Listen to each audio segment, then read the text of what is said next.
Hello, नमस्कार। आप सभी का आपके अपने यूट्यूब चैनल AB97 क्लासेज में आपका हार्दिक स्वागत है। आज हम हरियाणा CAT के लिए हिस्ट्री का मॉक टेस्ट नंबर 2 है वो हम लेकर आए हैं। आज हम वैदिक आर्यों का जो ऋग्वेद है, वेद है, इनसे हम जो MCQ है वो हम अध्ययन करेंगे। आज ये हमारा सेकंड मॉक टेस्ट नंबर है।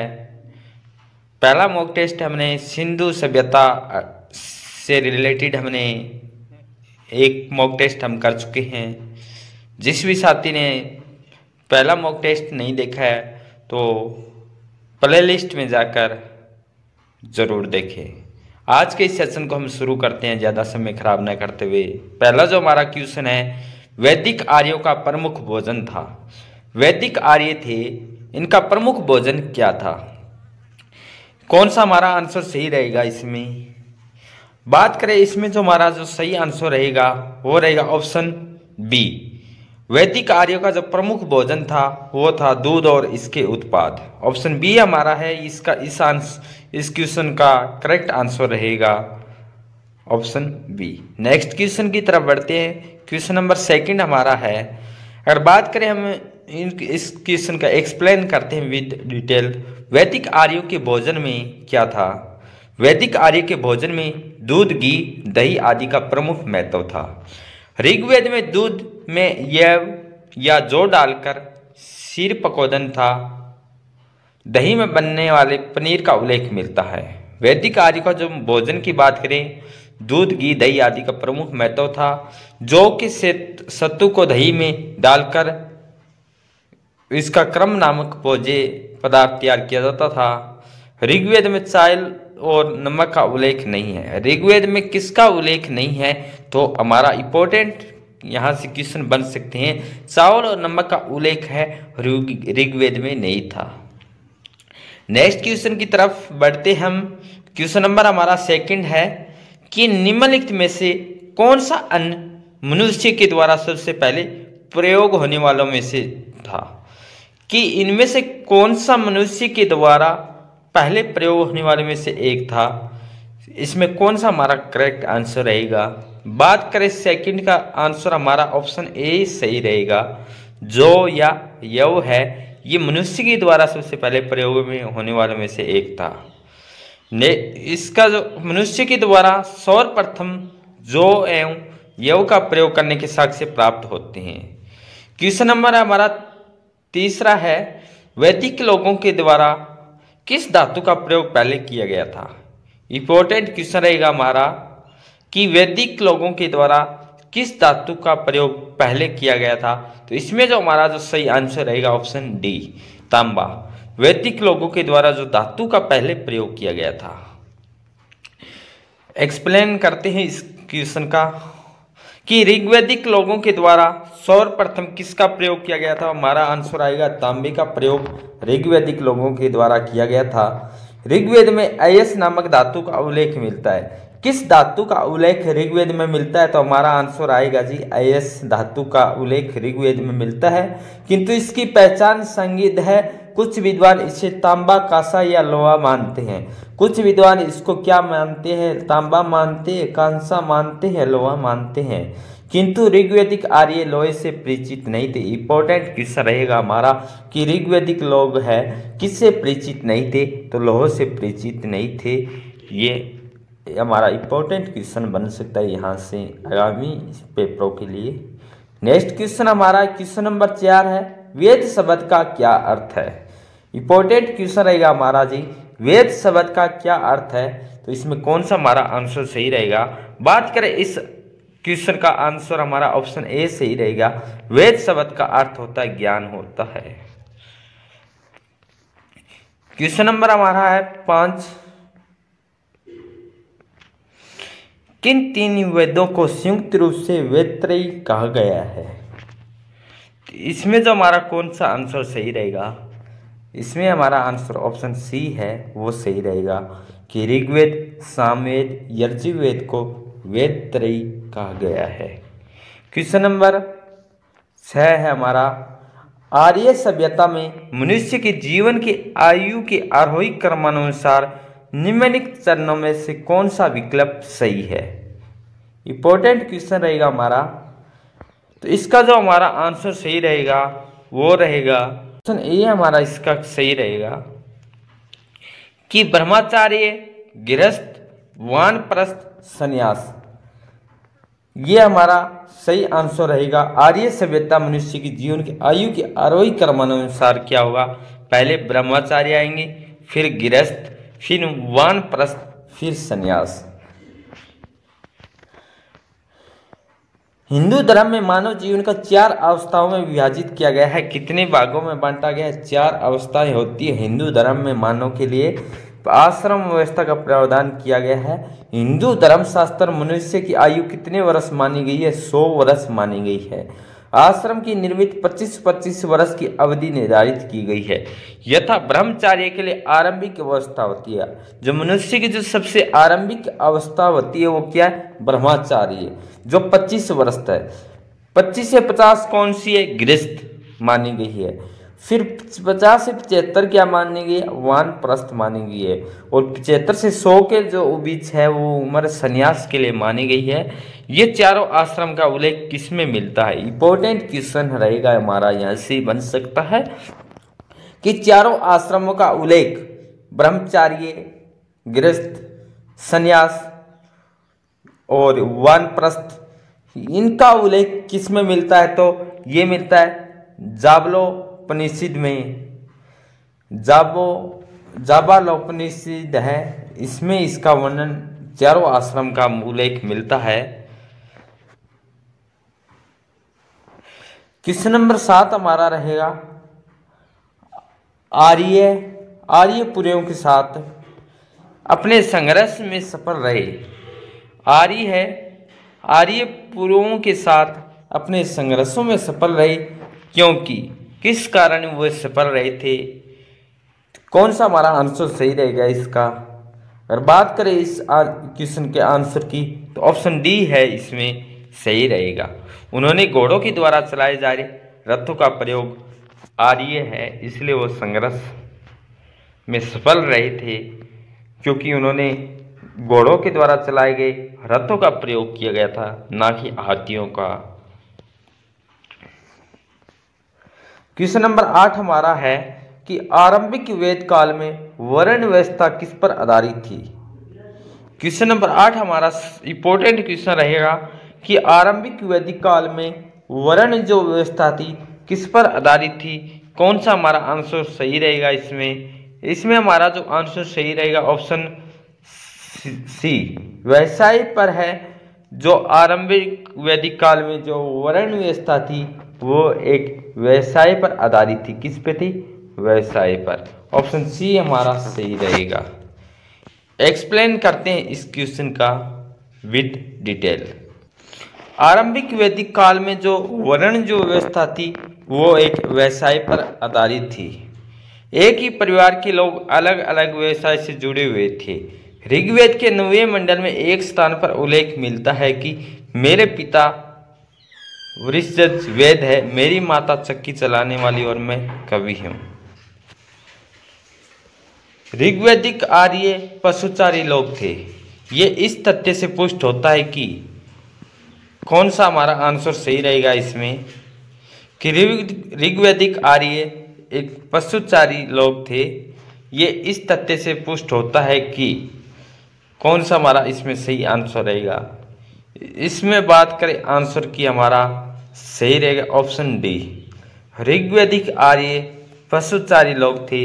ये इस तथ्य से पुष्ट होता है कि ऋग्वेद में गाय के अनेक संदर्भ है। अधिकांश युद्ध गायों के लिए लड़े जाते थे। सही बात है। पुरोहितों को दिए जाने वाला उपहार प्राय गाय होती थी, न कि जमीन। उपयुक्त सभी, इसका जो हमारा आंसर सही रहेगा ऑप्शन डी, उपयुक्त सभी इसमें सही आंसर रहेगा। ऋग्वेद में गाय की इतना चर्चा है कि ऋग्वैदिक आर्यों का मुख्य रूप से पशुचारक कहा जाता है।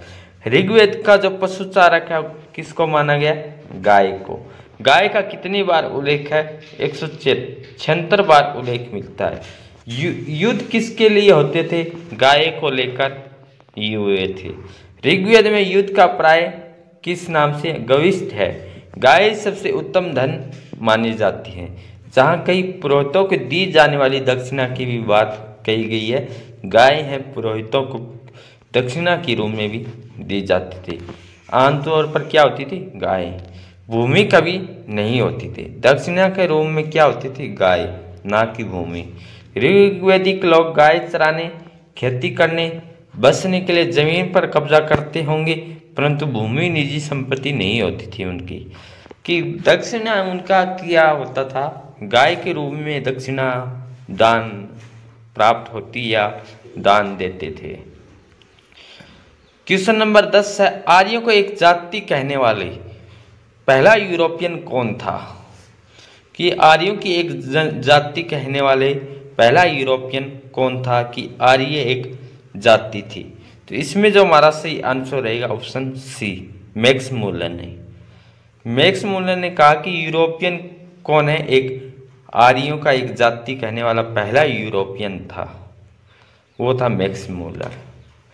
क्वेश्चन नंबर 11 हमारा है, मैक्स मूलर ने बताया कि आर्यों का आदि देश मध्य एशिया रोड्स बैक्टीरिया को मानते हैं। मैक्स मूलर मानते हैं कि आर्य है जो मध्य एशिया बैक्टीरिया को मानते हैं।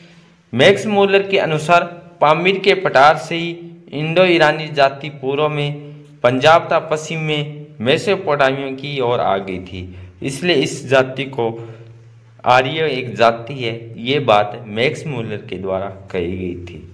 क्वेश्चन नंबर 11 है कि आर्य जनजातियों की प्राचीनतम बस्ती कहाँ है? कि आर्यों की एक जनजाति प्राचीनतम जो बस्ती है वो कहाँ है? सप्त सिंधु। ऑप्शन सी हमारा सही रहेगा। कि आर्य जनजाति की जो प्राचीनतम बस्ती है वो क्या है? सप्त सिंधु क्षेत्र में स्थापित हुई है, जो सिंधु नदी से लेकर गंगा नदी तक विस्तृत या फैला हुआ है। क्वेश्चन नंबर 12, निम्नलिखित में से कौन सी जनजाति सभा सामान्य रूप से जनजातीय सरदार मुख्य के चुनाव में शामिल होती थी? कौन सी एक जनजाति थी जो जनजातीय सरदार मुख्य के चुनाव में भाग लेती थी? कौन सा हमारा इसमें आंसर सही रहेगा? इसमें हमारा आंसर ऑप्शन ए है, वो सही रहेगा, समिति। समिति है जो एक जनजातीय सरदार मुख्य के चुनाव में शामिल होती थी। ऋग्वेद में समिति का कितनी बार उल्लेख मिलता है? 9 बार। कितनी बार? 9 बार। गाय का कितनी बार उल्लेख मिलता है? 176 बार। समिति को विश्व अथवा जन संधारण की आवाज व्यक्त करने वाली एक संस्था भी कहा गया है। राजा जनजातीय सरदार के मुखिया के निर्वाचन एवं पुनर्निर्वाचन में इसका महत्वपूर्ण योगदान या ये जो समिति है भाग लेती थी। क्वेश्चन नंबर 13 है, राज्याभिषेक समारोह का विवरण निम्नलिखित में से किसमें किया गया है? राज्याभिषेक जो समारोह होता है उसका उल्लेख किसमें किया गया है? कौन सा हमारा आंसर सही रहेगा क्वेश्चन नंबर 13 का? इसमें जो हमारा आंसर है ऑप्शन सी सही रहेगा।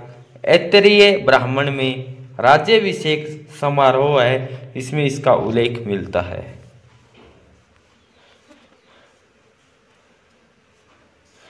ऐतरेय ब्राह्मण ऋग्वेद की किस शाखा से संबंध थे? शाक्ल शाखा से संबंध रखते थे। ऐतरेय ब्राह्मण में राज्याभिषेक समारोह का विवरण प्राप्त होता है। क्वेश्चन नंबर 14 कि वैदिक युग में राजा अपनी जनता से जो कर वसूलते थे उसे क्या कहते हैं? कि वैदिक युग में जो राजा है अपनी प्रजा से जो कर या टैक्स वसूला करता था उसे क्या कहते हैं? तो इसमें जो हमारा आंसर सही आएगा ऑप्शन ए, बलि। जो टैक्स वसूला जाता था वैदिक युग में राजा के द्वारा उसे क्या कहते हैं? बलि। क्वेश्चन नंबर, वैदिक युग में राजा अपनी जनता से जो कर वसूल करते थे उससे बलि कहा जाता था। बलि को संग्रहित करने वाला अधिकारी क्या कहलाता था? बागदूत, या बागडुग, जबकि संगीता कोषाध्यक्ष के कार्य संभालते थे। क्वेश्चन नंबर 15 है, प्रसिद्ध गायत्री मंत्र कहाँ से लिया गया है? प्रसिद्ध गायत्री मंत्र है लिया गया वो ऑप्शन सी ऋग्वेद से। प्रसिद्ध गायत्री मंत्र ऋग्वेद के किस मंडल में उल्लेख मिलता है? तीसरे युग ऋग्वेद का जो उल्लेख मिलता है गायत्री मंत्र वो तीसरे मंडल से लिया गया है। यह मंत्र सूर्य देव को समर्पित है। क्वेश्चन नंबर हमारा रहेगा 16। प्राचीन भारत में निम्नलिखित में से किस विवाह को विधि समस्त नहीं माना गया? कौन सा हमारा आंसर सही रहेगा? ऑप्शन सी है इसमें हमारा सही आंसर रहेगा। जो गंधर्व विवाह है इसको विधि के समस्त नहीं माना गया। हिंदू धर्म में कितने प्रकार के विवाह माने गए थे? तो हिंदू धर्म में विवाह 16 संस्कारों में से एक संस्करण माना जाता है। प्राचीन भारत में विवाह कितने प्रकार के थे? 8 प्रकार के थे। कितने प्रकार के थे? 8 प्रकार के। कौन कौन से हैं? ब्रह्मा, देव, आर्ष, प्रजापति विवाह, गंधर्व विवाह, असुर विवाह, राक्षस विवाह, पैशाच विवाह। इन विवाहों में ब्रह्मा, देव और आर्ष विवाह को विधि के समस्त माना गया है। बाकी 5 प्रकार के विवाह को विधि के समस्त नहीं माना जाता। जो हमारे वेद से संबंधित जो एमसीक्यू थे वो हमने डिस्कशन किए हैं। अभी हमारा इम्पोर्टेंट 1 लाइनर क्वेश्चन है वो भी हम अध्ययन करते हैं कि ऋग्वेद में सबसे प्रमुख देवता कौन थे? ऋग्वेद में सबसे प्रमुख देवता इंद्र थे। उपनिषद पुस्तक किस पर आधारित है? दर्शन पे। 4 जानने माने वर्णों में से पहले स्थान पर कौन सा वर्णन था? कि 4 जानने माने वर्ण थे उनमें से सबसे पहला जो वर्ण कौन था? ब्राह्मण था। श्रीमद् भगवद गीता किस ग्रंथ का भाग है? महाभारत का। भारतीय संगीत का आदि ग्रंथ कहा जाता है किसको? सामवेद को। किस वेद में वैदिक युग की प्राचीनतम संस्कृति के बारे में सूचना दी गई है? ऋग्वेद में। जो गेहूं, चावल तथा तंबाकू में किस फसल का ज्ञान वैदिक काल के लोगों को नहीं था? वो तंबाकू। वैदिक लोगों को लोहे से अपरिचित थे। मानव जाति की सबसे पुराना साहित्यिक विरासत कौन सी है? मानव जाति की जो सबसे पुरानी जो साहित्य विरासत थी वो ऋग्वेद थी। नेक्स्ट पॉइंट है 4 वेदों में से सबसे पुराना वेद कौन सा है? ऋग्वेद। नेक्स्ट पॉइंट हमारा है कि प्राचीन भारत में लोगों को कितने वर्ण हैं उसमें विभाजन किया गया था? 4। नचिकेता और यम के बीच सुप्रसिद्ध संवाद किस उपनिषद से उल्लेखित है? कंठोपनिषद है, उसमें ये उपनिषद शामिल है, नचिकेता और यम। नेक्स्ट पॉइंट है आयुर्वेद, यजुर्वेद, गंधर्ववेद, शिल्प वेद में कौन सा उपवेद के अंतर्गत नहीं आता?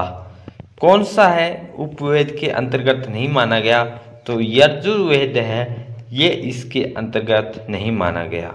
नेक्स्ट पॉइंट है वेद, उपनिषद, पुराण, धर्मसूत्र किस भाषा में लिखे गए हैं? तो इसमें जो हमारा सही है संस्कृत। नेक्स्ट पॉइंट है कौन सा वेद धार्मिक अनुसंधानों में से संबंध रखता है? तो कौन सा धार्मिक से संबंध रखता है? यजुर्वेद। उपनिषद क्या है? उपनिषद क्या है? तो क्या आएगा? हिंदू दर्शन का जो स्रोत है वो क्या है? उपनिषद है।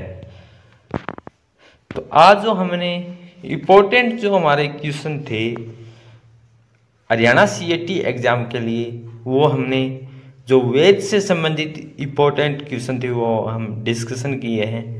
जिस भी साथी ने हमारा पहला मॉक टेस्ट है वो नहीं देखा तो ये हमारी प्लेलिस्ट है, इसमें जाकर ज़रूर देखें। आज के इस सेशन को हम यहीं विराम करते हैं। Thank you all of you. जय हिंद, जय भारत, जय हरियाणा।